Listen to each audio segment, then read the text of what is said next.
This is SRM's Cyber Intelligence Briefing. Hello and welcome to another episode of SRM's Cyber Intelligence Briefing. I'm James Tytler and I'm joined this week by my colleague Melissa DeOrio. And this week we're covering 7 stories. The prominent ransomware group BlackCat, also known as ALPHV, has ceased operations after pocketing a $22 million ransom payment in an apparent exit scam. A new report from the FBI indicates that over $12 billion was lost to cybercrime in 2023. A former Google employee has been indicted for stealing proprietary AI technology, and a Belgian beer company and Canada's Financial Intelligence Unit have suffered operational disruption following major cyber incidents. A financially motivated threat actor group, tracked as TA4903, has escalated BEC attacks through impersonating US agencies. And Microsoft is attempting to fend off persistent cyber attacks from the hacking group linked to Russian intelligence agencies, Midnight Blizzard. And finally, the former NCSC head has called for a ban on ransom payments.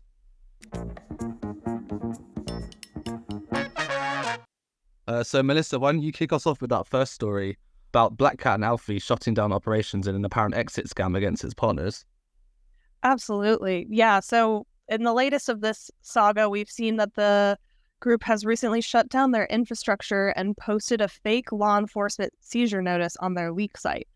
The gang allegedly had just received a $22 million ransom payment from an attack on Change Healthcare following the attack that was carried out by one of their affiliate partners. However, various security researchers have described this move as an exit scam because the affiliate, who claimed responsibility for penetrating Change Healthcare's network, reportedly never received their commission from that payment, and they note that they still hold the stolen data. Yeah, it's a very interesting case here. The ransomware ecosystem really does rely on anonymity and trust, but the move by BlackCat shows that ultimately there's no honor amongst thieves. BlackCat's operators may attempt to rebrand and come back under a new name, but affiliates will probably be wary of working with any group which is linked back to them. Absolutely. That's a great point, James. It'll be interesting to see what happens next here. And really looking forward onto kind of what the impact of cybercrime was last year, can you tell us a little bit about what the FBI's Internet Crime Complaint Center's report for 2023 said? Yeah, so a new report from IC3 has revealed that there was a 22% increase in financial losses to online crime last year compared to 2022. And these losses hit a record $12.5 billion. So business email compromises accounted for $2.9 billion of these losses, while according to IC3's data, the estimated losses from ransomware were only $59.6 million.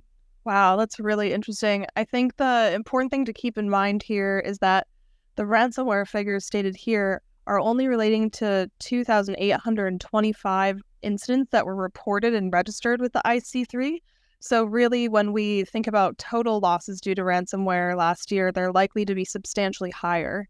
And when we think about BEC scams that are still on the rise, victims based in the US should really reach out to FBI's asset and recovery team in order to try to recover or freeze stolen funds if they're impacted by one of these incidents. Absolutely. And speaking of online crime, a former employee of Google was recently indicted for stealing proprietary AI technology. Is that right? That's right, James. So the U.S. Department of Justice indicted a former employee for stealing this proprietary information related to the company's AI technology. He then transferred this confidential information to 2 Chinese companies where he was secretly employed. And the stolen proprietary information comprised data about the hardware platforms, architecture, including the GPU and TPU systems, as well as the configurations of the software involved within the AI technology. So pretty significant loss here. Yeah, I think this shows how crucial it is for organizations to identify their most valuable proprietary information and meticulously set up and fortify their data loss prevention software around these assets. Absolutely. That's a great point, James. In other news, we did see that a Belgian brewer and the Canadian Anti-Money Laundering Agency took their systems offline to contain separate cyberware incidents. Could you tell us more about that? Yeah, that's right. So Belgian beer company Duvel has paused production at their breweries in Belgium and the US after receiving an alert of ransomware in their systems. The ransomware group Stormus recently claimed responsibility for the attack and allegedly stole 88 gigabytes of the brewer's data. And separately, the Financial Transactions and Reports Analysis Centre of Canada, or FinTrack, has taken down its corporate systems in response to a significant cyber incident. When I hear about these incidents, I can't help but think about how organizations should really make sure that they're implementing network segmentation to protect their critical systems and reduce the operational impact of these type of incidents. Yeah, absolutely. And we've also seen an interesting story that US government agencies are being impersonated in a new wave of BEC attacks. Yeah, so a financially motivated threat actor group has been impersonating U.S. government agencies in order to steal corporate credentials and carry out follow-on BEC attacks. This group, tracked as TA4903, commonly sends emails related to tender proposals with QR codes that are embedded in attached PDF files. These QR codes then lead to credential-stealing websites that replicate agency interfaces. So these sophisticated BEC attacks can evade common controls like email filtering software and also bypass MFA. So organizations should adopt a defense in-depth approach and rely on multiple security measures to protect themselves. Absolutely, James. Always a good idea to have multiple defenses. And in another interesting story, Microsoft has been fending off a Russian state-backed hacking group's cyber attacks. Yeah, so Microsoft have warned that their systems are being persistently attacked by the Russian-sponsored group Midnight Blizzard. The group are reportedly intensifying attempts to infiltrate Microsoft's internal systems and code repositories by using stolen corporate email data through techniques such as password spraying. Despite these persistent and aggressive attacks, Microsoft have stated no customer-facing systems has been compromised and are working with the affected parties to carry out mitigating measures.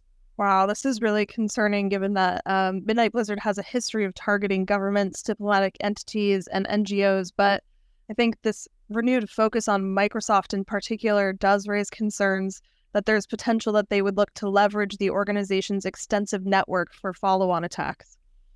Yeah, absolutely. And in our last story, we've seen that the former head of the NCSC has called for governments to consider a ban on ransom payments. So the former head of UK's National Cybersecurity Centre, Karen Martin, wrote an op-ed in the Times newspaper last week, which called for governments to ban ransom payments to cybercriminals altogether. He argued that these payments to cybercriminals should be treated more like payments to kidnappers and proscribed terrorist organizations. But he did acknowledge the need for a framework to support private sector victims before a ban could properly be implemented.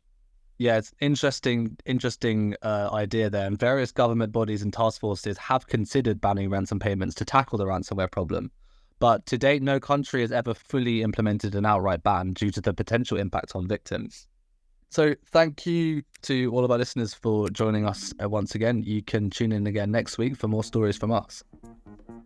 We are SRM. Search your first call to find out more.